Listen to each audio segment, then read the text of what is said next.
O profeta Jonas foi comissionado para uma missão especial e urgente, que era a de pregar para a cidade de Nínive, pois a maldade dele tinha chegado até Deus. E o Senhor havia decretado uma sentença contra seus moradores. Porém, o profeta Jonas, ao invés de se dirigir para Nínive, entra em um navio e vai na direção oposta, que era a cidade de Tarsis.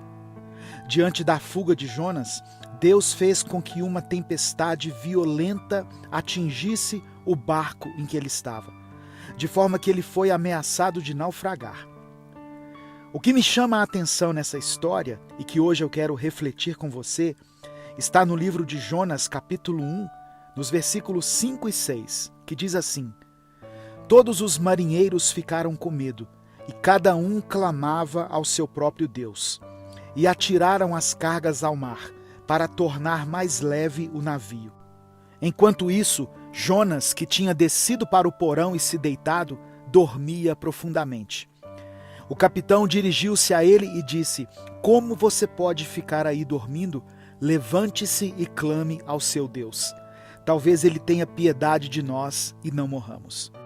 No meio da tempestade, os marinheiros, que eram homens ímpios que não conheciam ao Deus verdadeiro, começaram a clamar aos seus deuses. E Jonas, que era um profeta, um homem temente ao Senhor, se escondeu no porão do navio e começou a dormir um sono profundo. Jonas simboliza o retrato de uma igreja, a quem foi dada uma missão, a de pregar o evangelho aos que morrem, mas que fugiu do seu chamado e foi em direção contrária ao que o Senhor quer. Nínive representava o lugar do desafio, mas Tarsis era uma cidade balneária, um lugar de descanso.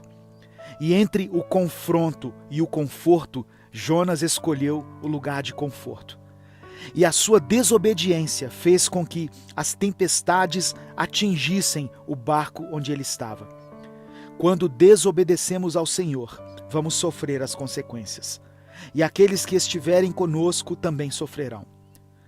No meio da tempestade, no momento em que o homem de Deus deveria erguer a sua voz e clamar ao Senhor, ele dorme.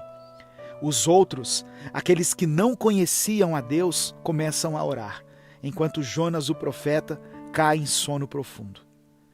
Jesus disse que se os seus discípulos se calassem, as próprias pedras clamariam. Esse é um tempo de grande dificuldade, onde temos experimentado tempestades e muitas vidas têm sido perdidas. Era para ser um tempo de busca intensa ao Senhor, mas a igreja preferiu se esconder nos porões da sua religiosidade, da sua hipocrisia, do seu legalismo e moralismo, e ao invés de orar, preferiu se acomodar e dormir profundamente. Esse é um tempo em que devemos despertar. Enquanto muitas vozes têm clamado a tantos deuses, devemos erguer a nossa voz ao Deus Todo-Poderoso, que criou os céus e a terra. Onde estão as vozes proféticas dessa geração? Se calaram enquanto o barco afunda. Se essa palavra chegou até você, é porque o Senhor te escolheu para fazer a diferença nessa geração. A sua oração tem poder. Clame a Deus pela sua família, pela sua cidade, por essa nação, e para que Deus tenha misericórdia de todos nós e não nos deixe morrer em meio a essa tempestade. Eu quero orar por você.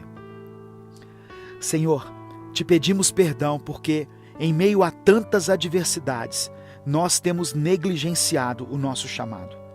Quando deveríamos ser aqueles que oram e profetizam sobre essa crise que temos atravessado, decidimos buscar o nosso próprio conforto e nos acomodamos em um lugar seguro, fugindo da nossa responsabilidade como servos de Deus. Tem misericórdia de nós, porque nos tornamos uma geração incrédula, preguiçosa e que não tem compaixão pelo perdido. Nos coloca de volta ao caminho correto. Mesmo que tenhamos que enfrentar dificuldades, mas queremos estar no centro da Tua vontade. Nós oramos e Te agradecemos. Em nome de Jesus.